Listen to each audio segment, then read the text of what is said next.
It's always an honor to stand in the House and the Legislative Assembly to respond to another throne speech. It's hard to believe that it's been 7 years that have passed since my first throne speech in this House in 2018. There's been a lot of firsts, a lot of learning, and a lot of ups and downs in the past 7 years here. I'd like to welcome everyone back to the House for our second week, and most importantly, I want to welcome to our team and congratulate our newest member of the team, MLA from Miramichi West, on an outstanding by-election.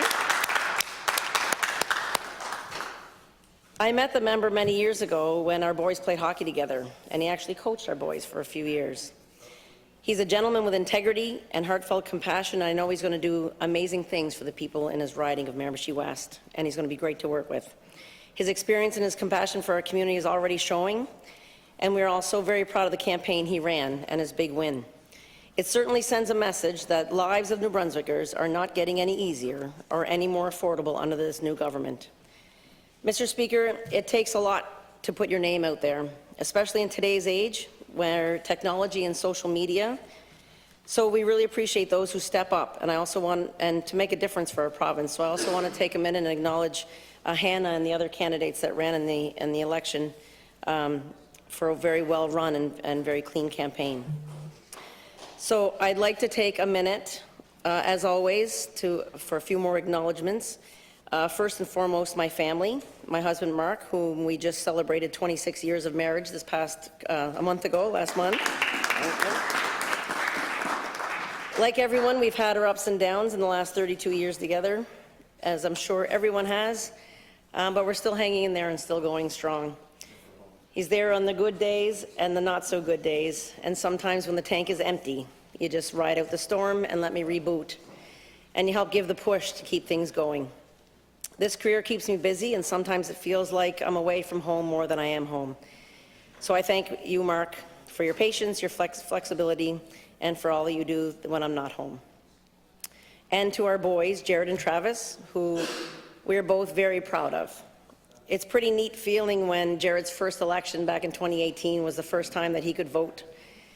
And must be a pretty neat thing to have your mom's name on the ballot.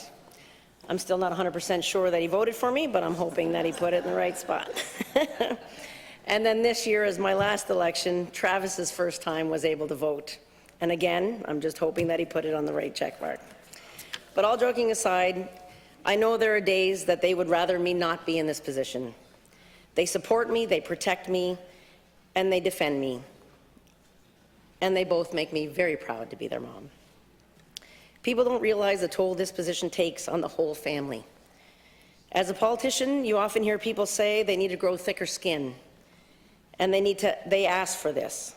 It's true, we did ask for this. Not only did we ask for it, we knocked on thousands of doors, each person in here, to get to this position. But our families didn't ask for it, Mr. Speaker. Our kids, our parents, our siblings, and when they see rude comments, hateful remarks from strangers that don't even know us, they wear it, and they don't deserve to. So like I said, there's probably a big part of them that wishes that I wasn't in this position.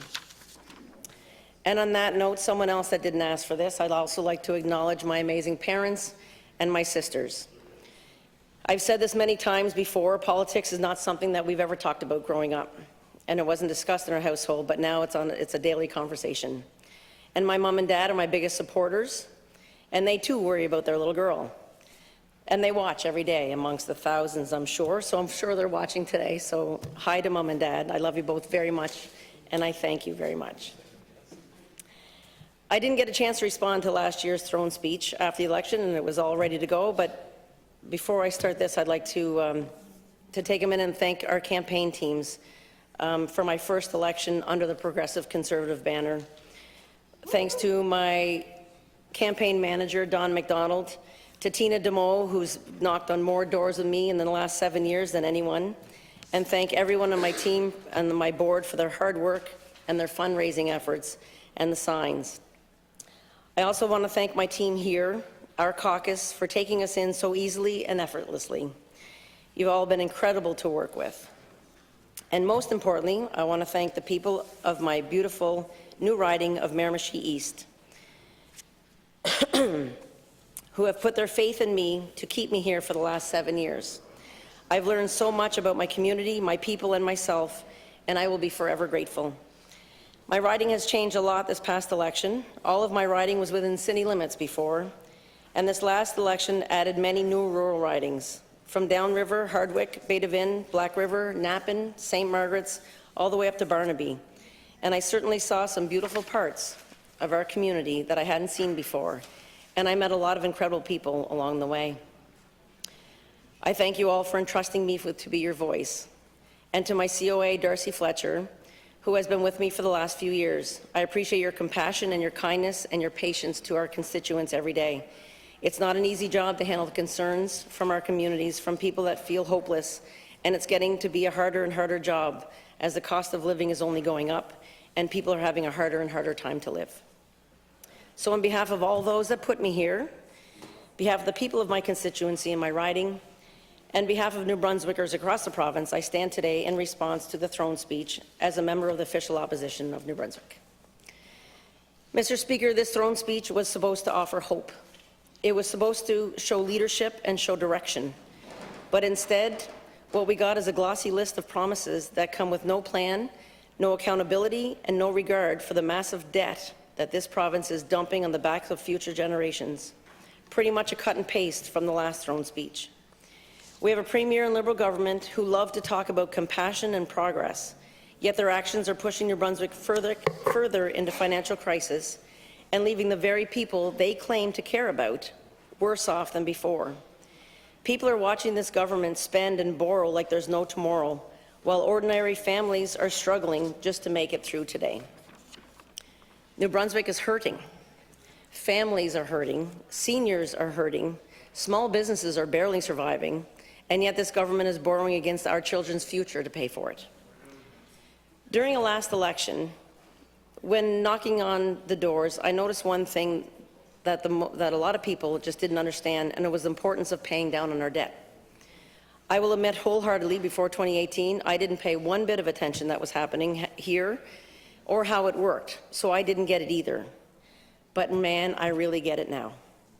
I talked to a lot of people in the last year's election that Higgs is sitting on a surplus, or the government has to spend more, like he had a big suitcase of money of the taxpayers that was sitting in his office or underneath his bed. But we know that wasn't the case, obviously. And it's also now not what I'm hearing so much when I'm knocking on the door and when we visited the doors in Miramichi West. People are starting to get it. People are starting to realize the importance of paying down the debt and not running our province into bankruptcy. You wouldn't run your household that way. You certainly wouldn't run your business that way. And you wouldn't run a province that way. Lowering debt lowers the cost of living and lowers taxes and makes life more affordable, plain and simple. We have accomplished some great things during the years in government, including lowering the debt. I remember my first year in office. I remember the headlines that New Brunswick was falling off the cliff. Do you remember those headlines?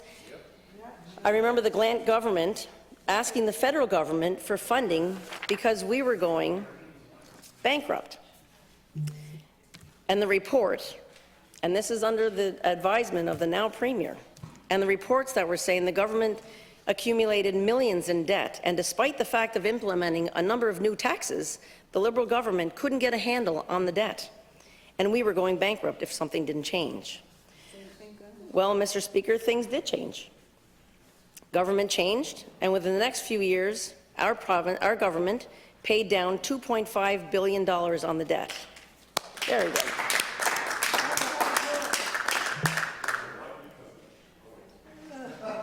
And that's with a surplus every year, and through COVID.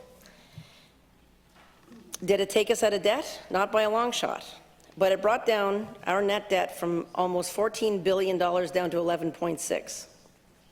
And that's including the previous government's debt that they put on us.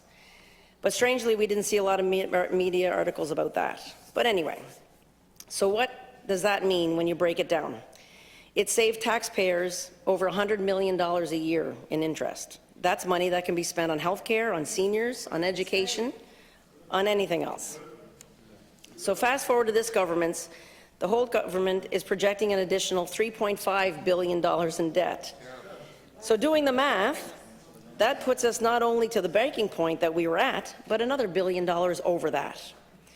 Only this time, we're facing financial bankruptcy in the federal level because the Carney-Trudeau government also spent insanely. So the question of the day is, where are they going to turn for help this time? And again, New Brunswickers are at a crossroads where we have to decide to get a handle on this debt and to start being responsible to taxpayers' money, or to keep us on the road that we are and to collapse the province into bankruptcy. I can't imagine any of the ministers, even the ones chirping right now, that want to go down into the history books as the government that bankrupted New Brunswick with the first female premier. You know, Mr. Speaker, when people talk about the switch from the red and blue back and forth from government, and you always hear people saying one party starts something and the other party stops it, and how much it costs the province. Well, I'll tell you something, when you're sitting in here, it's a really different perspective. It takes on a whole new frustration. The decisions that we make in here affect everyone in our province, and not all decisions are easy. There are some tough choices to make, and some that just have to be done. And we have to stand behind those choices, and we have to wear them when we go home to our ridings. So to sit on this side now and see all the accomplishments and the strides that we made as a government with lowering the debt, lowering taxes, hiring nurses, increasing affordable housing, building of new schools where the previous government was closing them, increasing and funding the social programs that help the most vulnerable people and our seniors, to see all of that just basically undone in that short a time is frustration on a whole other level. And Mr. Speaker, they have to see it too. I truly believe that we all came here to do the best that we can for our province and for the people in our riding, and I know there's a lot of good MLAs on both sides of the floor. And I know many of them weren't here when this work was being done, but they still have to see it, Mr. Speaker. So in a long list of promises, the first promise broken by this Premier was a promise of a balanced budget. So let's talk a little bit about the effects this debt will have on our constituents, Mr. Speaker. Let's talk about the cost of living.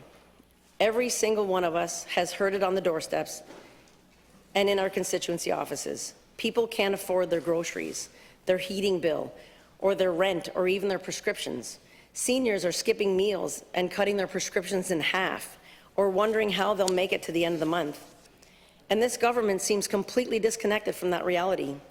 They boast about the economic growth while they ignore the fact that working families can't even afford the basics anymore. It used to cost me $100 to go to the grocery store and buy groceries for my family for a month. Now I can spend $100 and do groceries for the four of us for a supper. They pat themselves on the back for these media announcements that don't even scratch the surface of what's needed to help people survive this affordability crisis. Most of the announcements that are made is from work that it was based on the previous government, on our work, with no new results. Madam Speaker, Mr. Speaker, New Brunswickers need relief. Instead, they're watching this government pour millions into new spending, not on targeted help for struggling families, but on bloated bureaucracy, poorly planned projects, and political pet initiatives that make for good press but do little for people's lives. And then there's health care, the issue that touches every single one of us. The Premier promised improvements. She promised stability. She promised that under her leadership, New Brunswickers would finally see changes that they've been waiting for, and health care was the #1 priority. But ask anyone who's waiting for a family doctor. Ask the parents sitting with their child for 12 hours in an emergency room. Ask a senior who's been told their surgery is postponed yet again. Ask our nurses who are leaving the profession because of burnout and exhaustion. There is no improvement. None.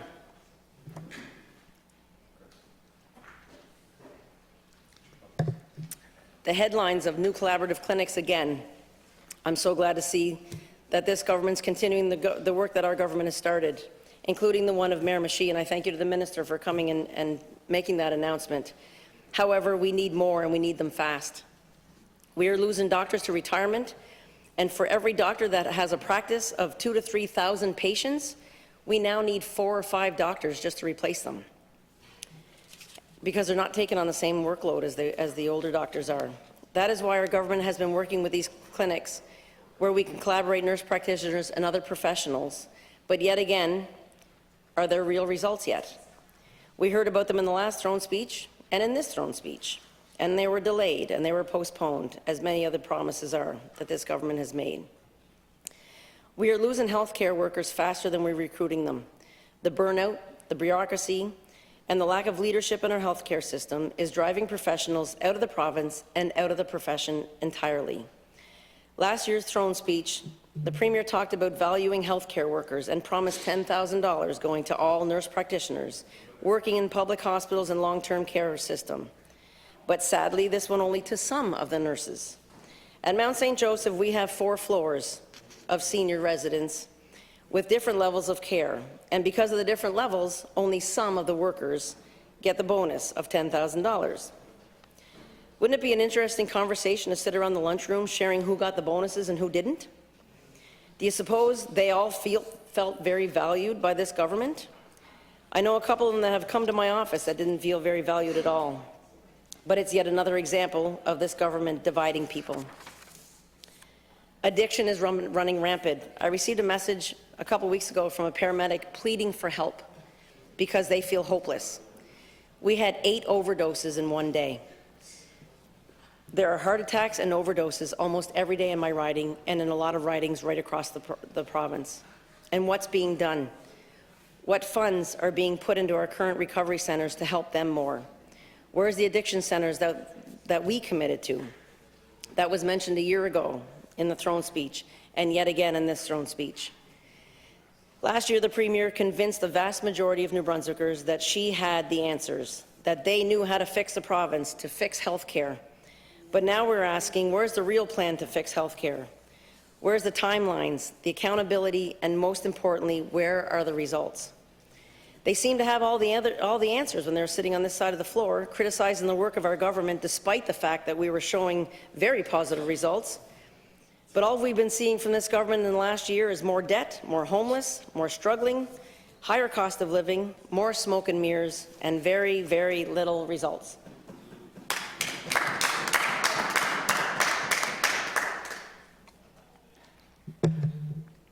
Hope is not policy, Mr. Speaker.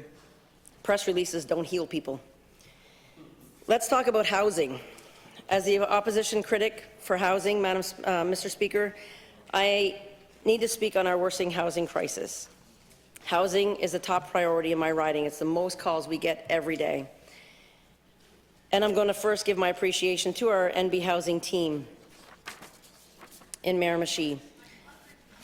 They are always so responsive and literally work miracles. So many countless times that someone reaches out for help and they would have ended up in their car or on the street, and we make a call and they make things happen. And just yesterday, I was writing this speech yesterday morning, and our NB Housing had help too. So I can't thank them enough for everything that they do. But people don't know what goes on behind the scenes and how much work they do. They're incredible people. But as the calls go up every month from my office, I can only imagine what they're having to deal with in their offices. And there's nothing harder to have to tell somebody that you can't do anything for them. Housing is not just an economic issue. It's the foundation for every other part of life. Without a safe and affordable home, it's almost impossible to hold a job and care for your family or focus on your health. In my riding, I'm very happy to see the development over the past 3 or 4 years with new apartments and units, and happy to see this government is continuing the work that we did from our government, because nothing is driving the cost of living crisis harder than the price of rent and the lack of supply. We sat and listened to the Minister of Housing last week with many plans on how to tackle this issue, which did sound very positive, but just how much longer are we going to have to wait for the results? The lack of resources for addiction is causing more homelessness. The minister says they're working on finding solutions, but he doesn't seem to know what the real issues are. He talked to our friend Charles LeBlanc, the blogger, the other day, and he told him that we have 1,300 New Brunswickers living on the street right now in tents, and that they don't choose to be there. And this is squarely the root cause of the problem is housing. It seems that he's very out of touch with what's happening in the province and on the streets. Yes, we have many people waiting for affordable housing, but a lot of them are couch surfing, and some of them on the streets and living in their cars. But there are a vast majority that do choose to live on the streets. And yes, they choose to be in a tent. And it is totally true. You can ask them. Not in the I would want to become an addict and I want to be living on the streets when I get older, but their mental health and their past experiences and their traumas, that's where they find themselves. And is because under addiction, absolutely no, it's wrong. It's absolutely correct. And it is because that under addiction, this is all they know how to do. There is a strong connection between mental health and addiction to homelessness. Back in 2022, the current Minister of Housing, as municipal councillor, stated that they were fighting with a hand tied behind their back, and the current wait list for housing in New Brunswick was over 6,000. Today, he is now the minister a year into his mandate, and the wait list has ballooned over 13,000 households and still rising. In 2023, the Minister of Housing says we need to fund affordable housing. Can we? You had your turn to talk, Minister. It's mine right now. In 2023, the Minister of Housing says we need to fund newfound affordable housing at all levels of affordability, fund incentives to get more developers into the affordable market, fund wraparound services and make people successful, and fund mental health, emerge shelters, and harm reductions to get people off the street. Yes, he was totally correct. But just last week, he said, and I quote, "The vast majority of people living on the street is because of a housing problem, not because of a drug problem. And when we can provide them with this basic foundation for life, then they lose their reason to use drugs." So basically, is he saying just give them a house and they'll get themselves off drugs? Because that's not the case, Mr. Speaker. There are many more living in tents because they are unable to look after themselves and look after an apartment. I have personally, on many occasions, 3 off the top of my head, have helped people get into an apartment straight from the shelter with the help of Miramichi Housing Solutions and NB Housing, and the fine people from the Harvest House and Hospice. We have fully furnished and fully clothed them and gave them everything they need into a brand new apartment, just to find them out, just to find them back on the streets a few months later, leaving all of their belongings behind. One gentleman was there for less than 3 months. So yes, I do know what I'm talking about, Minister. He was there for only 3 months, went back to the streets and overdosed in the woods and died. And that's after being housed with brand new furniture and a brand new apartment because he couldn't live in an apartment. Another friend of mine that I went to school with, she had an apartment fully furnished for her, and her parents were going to look after her kids, and they had everything paid for, and she decided to go back to the streets, and her parents are now raising her kids and let the apartment go. This is because when we give them a place to live without the proper resources and support, we are setting them up for failure. And that's no fault of their own. Most people are addicted because of trauma and life challenges and mental health, not because they live in a tent. And throwing the responsibility of renting a unit when they don't know how to take care of it is just another failure that causes them to feel more defeated, more depressed, and in some cases suicidal. So no, just giving them a home does not mean they're going to be able to take care of themselves and get themselves off drugs. And yes, in some cases, when given the choice of going to a shelter, some suffering from mental health and addictions will choose not to because that's all they know. But the very unfortunate reality is there are many that are crying for help. They want out of addictions, but have nowhere to turn. People living with addictions are getting turned away from detox because it is full, and they can only stay there a few days. Because there aren't enough treatment beds when they decided that they had enough. Point of order. Mr. Speaker, I would remind Mr. Speaker, I would remind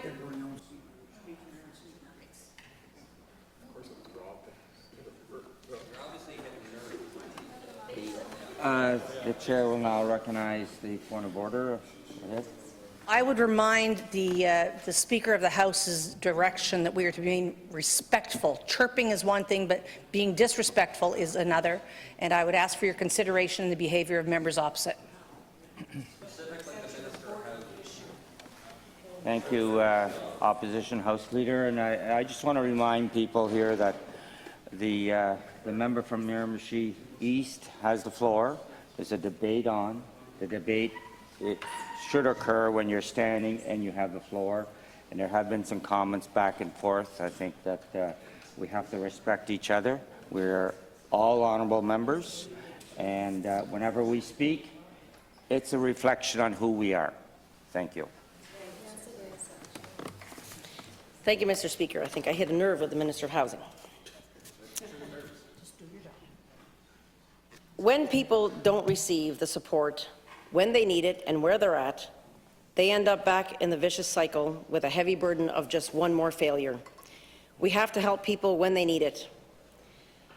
And more funding needs to go into addiction recovery and treatment centres than to harm reduction and supporting their addiction. I was very happy to hear the Minister talk last week about funding nonprofits and transitional housing. See, I was getting to the good part, Mr. Minister. You just had to wait a couple of minutes. These organizations are doing incredible work, and they're filling the gaps in our system.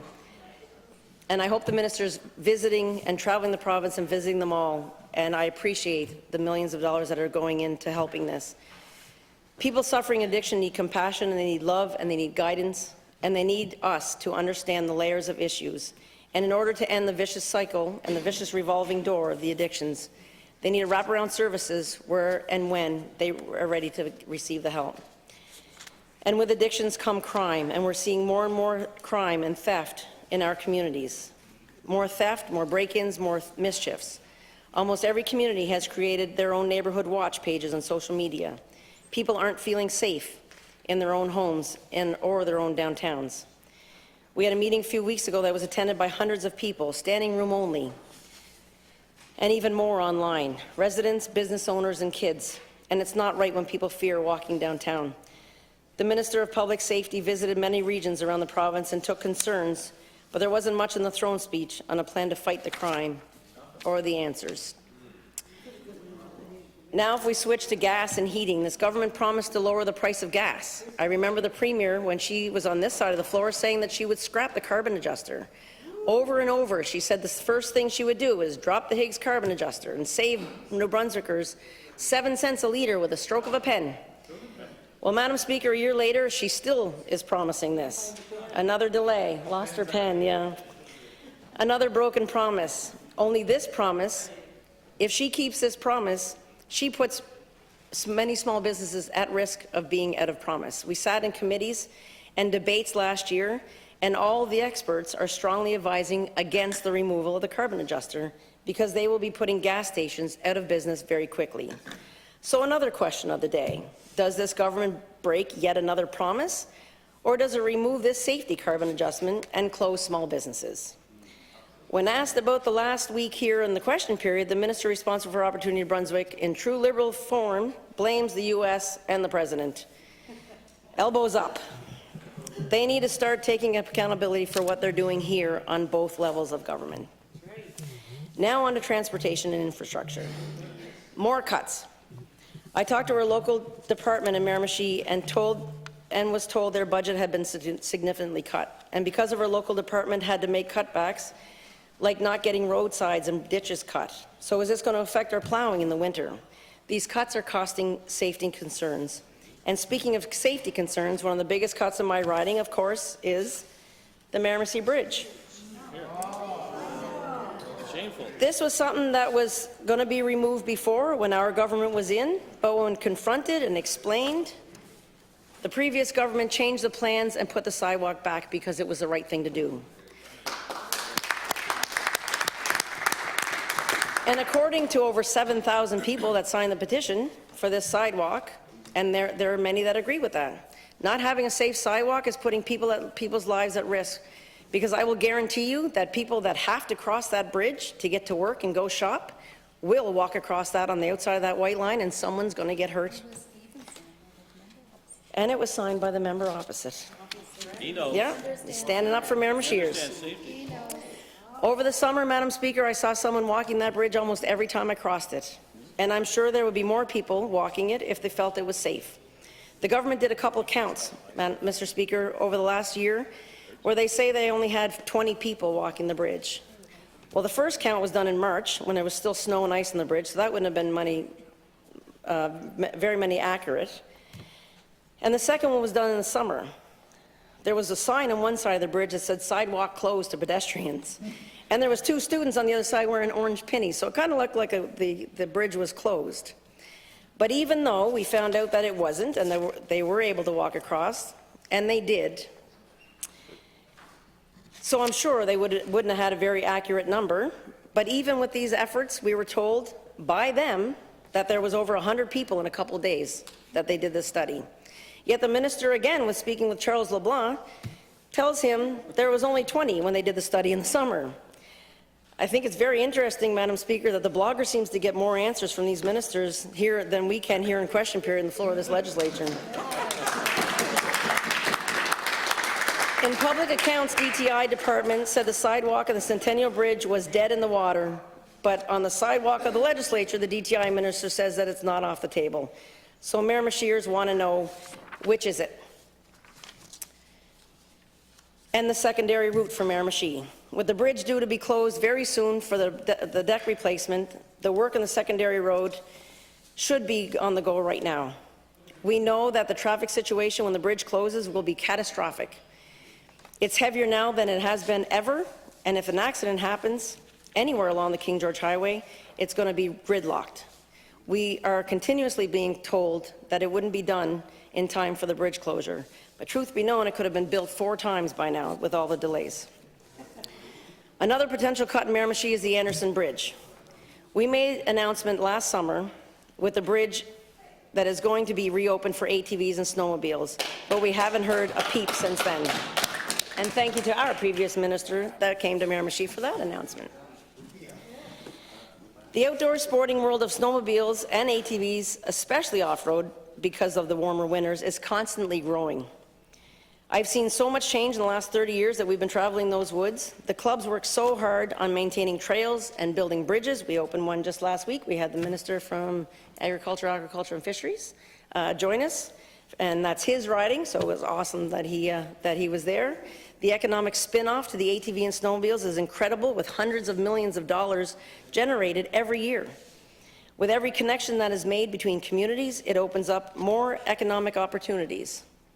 The sales at the gas station, the restaurants, the lodging, hotels, repairs, equipments, trail passes, and local stores. Opening up this bridge to the Federation for Off-Road would be not only good for the economy, but also for safety reasons as well, as the new replacement bridge isn't coming with a sidewalk either. I'm told Quad New Brunswick has been looking to meet with the minister about the old bridge and hasn't gotten any response from him. Sad from such a transparent and open government. Maybe if he meets him outside in the sidewalk here in the legislature, you might be able to get some answers from him. But not all ministers are on the missing list, Madam Speaker.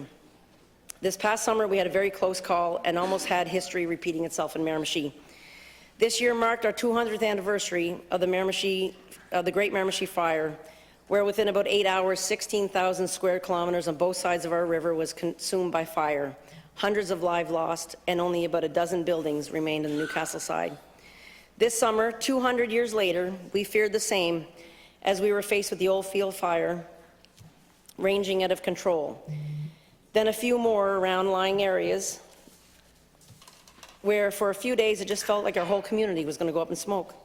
But it didn't. And with the great response from the Department of Natural Resources, from the incredible pilots, from our local fire departments, and from the amazing volunteers and organizations, we got through it with not one life lost and not one structure lost. It was awesome. And during all of this uncertainty and fear, the best we can do is keep our people informed, and I want to thank the Minister of Natural Resources and Energy for keeping those lines open. Thank you for reaching out and taking my calls and keeping us updated. And thank you to Holly and your department as well for always they're so quick to respond. So social development is another huge file that is growing every day. More and more people are having to turn to assistance. And when once it was a temporary aid, is now turning to a full-time career for some because they have no means to get off of it. People are getting tougher. Times are getting tougher. Young families are having a hard time to put food on the table. But our departments and our regions for social Development do their best to get people through, and I thank the Minister of Social Development as well for your kindness and your quick response and to reach out on their behalf. With a file that big, your job is not easy, and the need is great, and the resources are limited. I feel for our seniors. I have been in some homes where seniors are in pretty deplorable conditions, and they want to stay home as long as they can, but it's getting harder to do so. Repairs, food, heat, it doesn't end. I'm happy to see Nursing Homes Without Walls expanding, and I thank you for that. It was such an exciting time when our government launched that in 2019 and 2020, and the member from St. Croix. And we are very proud to have an amazing group in Miramichi. Tammy and her crew go above and beyond just getting connections. We've cleaned some deplorable houses. We've helped people on other levels. They go above and beyond whatever they need, and I'm so happy to have them, and I hope this stays forever. I send every senior my way. I will send them to get assessed by them, not only to access funds or connecting to funding programs, but I love their compassion and the kindness from Nursing Homes Without Walls, and I sincerely commend the government for this expansion. So underneath it all, with every announcement, every photo op, lies a staggering reality. This government is spending more money. This government is spending money that we do not have on results that we're not seeing. Billions in debt without results or long-term plan to pay for it, but cuts and sacrifices to the very people that are footing the bill. And they call it investment. This isn't investment, it's irresponsibility. Every borrowed dollar today is a burden tomorrow, and that burden falls on our kids and our grandkids. We're already paying hundreds of millions of dollars a year in interest, money that would be gone to health care, housing, and education, but instead it's going to service this debt. This government is ballooning with no plan to bring it under control. Madam Speaker, it's not their money, it's the taxpayers' money. It's the people's money, and the people deserve better. So listening to the throne speech, one thing became painfully clear. This government has no coherent direction except backward, and for this reason, I will not be supporting the throne speech. Thank you, Madam Speaker.